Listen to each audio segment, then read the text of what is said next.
Hey guys, welcome back. Let's talk about this upcoming match.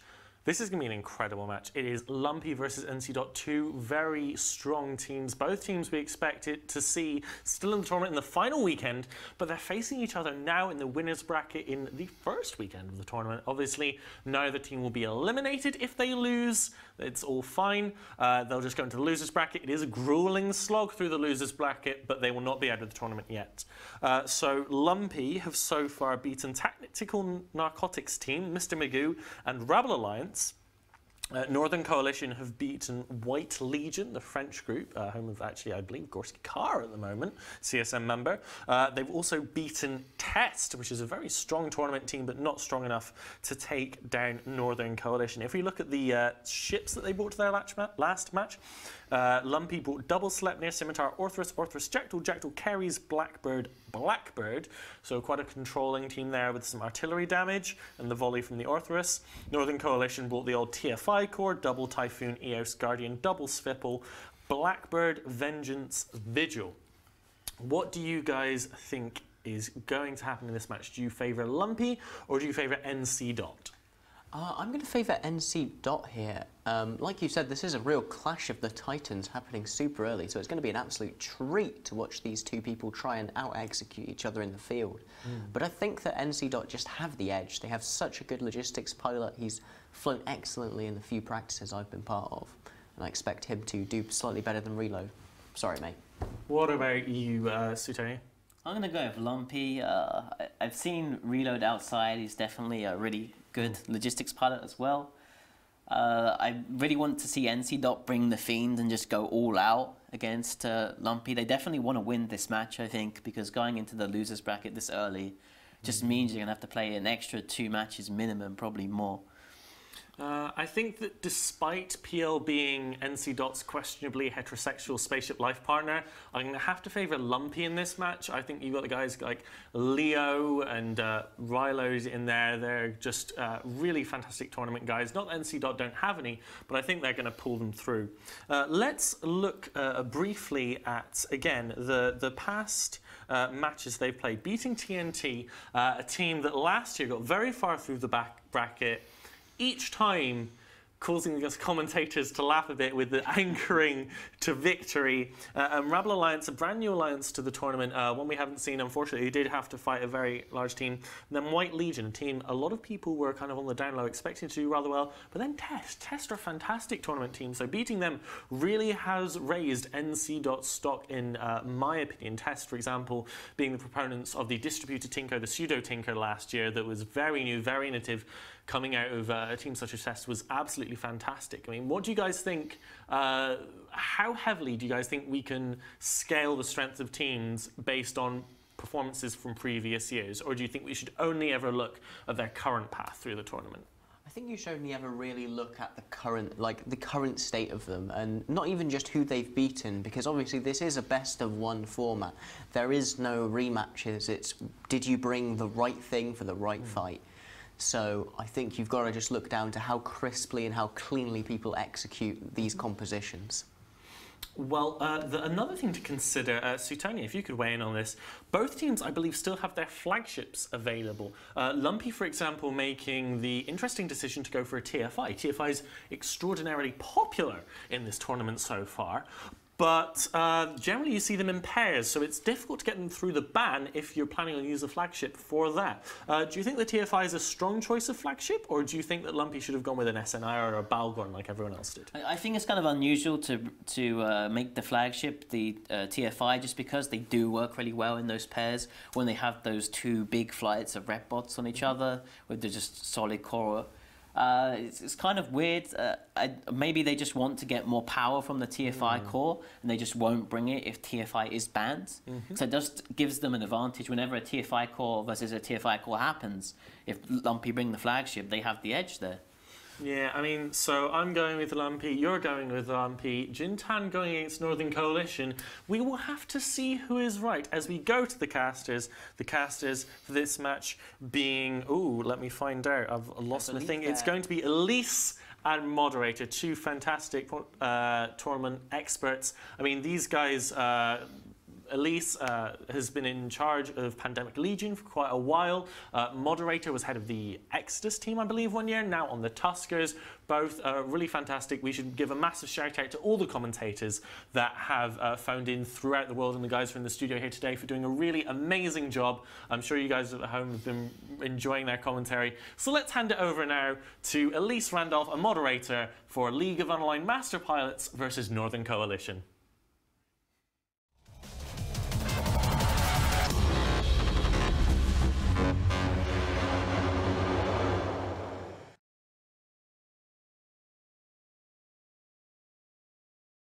Hey guys, and welcome back to Alliance 114. We're in the winner's bracket match between Northern Coalition and Lumpy, otherwise known as the League of Unaligned Master Pilots. This is going to be a pretty big heavyweight match, and Northern Coalition are bringing a double Barghest, Basilisk, Drake, Serb, Hyena, double Caracal, double Merlin, kind of kitey missile spamming setup. Moderator, tell me a little bit about Lumpy. Yeah, Lumpy a bit brought something a bit strange. They've got a Fleet Typhoon, EOS for Lynx, 2 Typhoons, Executor for Reps, a Tech 1 Logistics Cruiser, a Hyena, 2 Purifiers, a Hound, and a Cruor. And based off the spawn of those bombers, what do you think Lumpy is going to do off the bat? So the bombers warped in really, really close to the beacon while the rest of the team is behind them. So we have to assume that the bombers are going to try to bomb the entire NC team and deal quite a bit of burst damage early on. It kind of does dissuade rush teams and tackle frigs from making any mark. GM Fox confirmed in local that Lumpy are actually bringing their Fleet Typhoon flagship, so we will see a big fancy ship here. Northern Coalition did not bring a Fiend because Lumpy banned it, getting that value ban out of Lumpy for bringing the Fiend early on in the week. This is going to be a very decisive match, I suspect, in the first 20 seconds of the fight. If these bombers can actually kill or severely damage the Merlin such that they can actually then finish them off, that's great. If they can't, I suspect that NC Dot just has a better setup, better spawns, and will take the match. Yeah, NC Dot are going to be pretty happy if they can just frag these Purifiers really quickly with the ships they have. I mean, you're looking at Cerberus, double Caracal, double Barghest. That missile spam is going to pop these Purifiers almost instantly. And no bombs coming in. They're not quite in range as of yet, but already the Merlins are burning past. And the Hyena for Lumpy is already down in the first... Headshot by missile spam right there. They didn't go for the bombers, they went for the Hyena, which does a lot of control for the team. Really smart play. And it looks like NC Dot's just going to ignore straight off and going right for the Executor, which is tackled, webbed, and scrammed. So what Lumpy's trying to do right now is they're trying to force a Logi trade. They've got a Cruor on top of Kalor, the Basilisk, at 0. So all the cruise missiles are going to try to be applying to that. But it looks like the Cruor has lost tackle, and the Basilisk is now at speed. The Executor is getting dunked on. Oh yeah, the Executor is going down, but he's holding a little bit more than I think NC Dot would have expected. NC Dot, looks like these Merlins have ECM. ECM is going on a Cruor attempted. It's probably not working right now. Oh, it looks like it just worked. The Basilisk is now free. The Basilisk of Northern Coalition is now free. Cruor got a jam off, or got jammed by one of these Merlins. And the Executor is still holding at about 50% armor right now. Yeah, look at that absolute swarm of Ruck drones that are on top of that Executor at 0. NC Dot is doing the exact same thing that they did earlier against Test to knock them out. They're putting their Typhoons on top of them at 0 in order to smart bomb off all the drones. Once Lumpy loses all those drones, the Executor won't be able to stay up. Yep, that is exactly what's happening. We see a Barghest running at this Executor, smart bombing. Sharp is killing all of the drones, and they're all gone. They're all gone. This Executor is going to start dropping really quickly now. All the rep drones for the entire Lumpy team are now dead. He is nuded, painted, webbed, not moving at all. Actually, he's going pretty fast for being nuded and webbed. Burning a lot of cap, though. Got a huge SIG. These missiles from this Barghest are going to go crazy. But NC Dot's Basilisk is still caught by this Cruor. The longer the Cruor kind of sucks on him. Oh, there he goes. Cruor down. Lumpy managed to win the Logi trade. They've managed to successfully force a Logi trade. That is incredible. That is definitely incredible. I didn't see if bombs went off or what. Did anyone see if bombs went off? That's the only thing I could have expected. No bombs went off. They just synchronized a cruise volley on top of the Basilisk, and now the Purifier of Frag Pirate is down for Lumpy. Yep, so Northern Coalition Dot, they probably don't like the trade that they just got, but they're still going at it. They know they have to kill these bombers. The bombers represent the biggest threat to their battleship cores, and they die really quickly. Look how fast this Purifier is going down. both of the bombers are webbed because they were too close to one another. And it looks like the Bargus are working on the Typhoon of Lumpy now. So Lumpy left with only 3 battleship cores left. That's all they have, but they just lost a Caracal. They're bleeding a little bit of damage. They're bleeding DPS a little bit too fast. And right now they're about to lose a Hyena, which is tackled by this Crewer. Yeah, I really don't necessarily like the choice of killing the Hyena. Your Typhoons are always going to take full damage anyways, just because of their signature. I think they really need to force one of the Bargus off the field in order to try to sustain, and then apply any rep drones that they might still have remaining onto each other in order to tank. Yep, Favor's Hyena just went down. It'll be interesting to see what the tanks are like on these Bargus. You can see the defense bar, there's a little bit of purple, which represents active tanking. I don't know if it's going to be that much. I don't know if they even have an ASB. Actually, I think the ASB doesn't show up on the active tanking thing, so we will have to see as soon as these Bargus start taking damage. DHB Wildcat right now is webbed and nuded, not moving very fast, but they just finished off one of the Typhoons of Lumpy.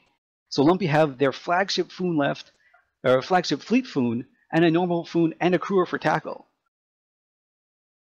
Yeah, right now DHB Wildcat is nuded and tackled by that Crewer, and right now they need to get some sort of damage onto NC Dot's primary ships. It looks like they've chosen the Cerberus. Cerberus worth a lot of points, but doesn't put out all that much damage as compared to a Bargus, but it's got a good ratio. They need to try to get rid of the cruises if they want to keep the light missiles up, rather, if they want to keep the Crewer alive. Yeah, that might just be an errant target painter on the Cerberus because the Caracal is taking quite a bit of damage belonging to Colonel Kurtz, and he is entering armor now. He's about to die. Smart move to kill this Caracal there. They do quite a bit of damage. Even though they're not a lot of points, they represent a lot of damage and not a lot of tank. But Blue Morphium's already in a low structure. He's going to die. They traded a Caracal for a Typhoon. That is not good. Yeah, having said that, the Cerberus has been forced to use about half, it would appear, of his ASB charges. But all Lumpy has left is an EOS, a Fleet Typhoon, and a Crewer. There's absolutely no significant damage left on their team. NC Dot has just taken this match. Definitely, they didn't like the trade at the very beginning with their Basilisk and Executor. Lumpy did win in that trade, but not now. Not now whatsoever. Northern Coalition Dot just dismantling this Lumpy team, destroying it utterly, killing this EOS right now, removing the links and leaving the flagship Fleet Typhoon for last. But the Flag Foon is still still got claws, right? This Bargus is going down a little bit. He's going to have to burn some of his ASB charges. With that, though, NC Dot still has another 4.5 minutes. This EOS is about to pop. This Fleet Typhoon is nuded, webbed, scrammed, and everything. He's going to eventually go down in the next 4.5 minutes, and that is going to be a very expensive flagship that Lumpy will not be able to bring into the lower bracket. Yeah, that's the thing. When you bring your flagship against a really good opponent, you really want to win with it, because if you lose, then you cannot bring it again. And so they're going to be flagshipless for the rest of the tournament if this goes down, and it looks by all accounts that it will. These Merlins are getting some jams off on it, it looks like. And meanwhile, the Bargus belonging to Sharps is repped all the way back to 100% shield. He's being repped by a bunch of light maintenance bots, shield bots. So really heads up play by NC Dot, keeping their composure, knowing that they have to kill the rep bots first. And as soon as they did, the rest of the Lumpy team fell apart. Yeah, Lumpy went with an all-in, bringing 3 Typhoons and then their flagship. They knew that they had to fully commit, as they were the underdog in this match, honestly. And now they're going to have a rocky road in that lower bracket. Indeed, and Northern Coalition just dispatched the rest of them really quickly. Lumpy is down and out. Northern Coalition stands victorious. DHB Wildcat celebrating in local. Lumpy going down to the elimination bracket without their flagship. And that's it for us. We're sending it back to the boys in the studio.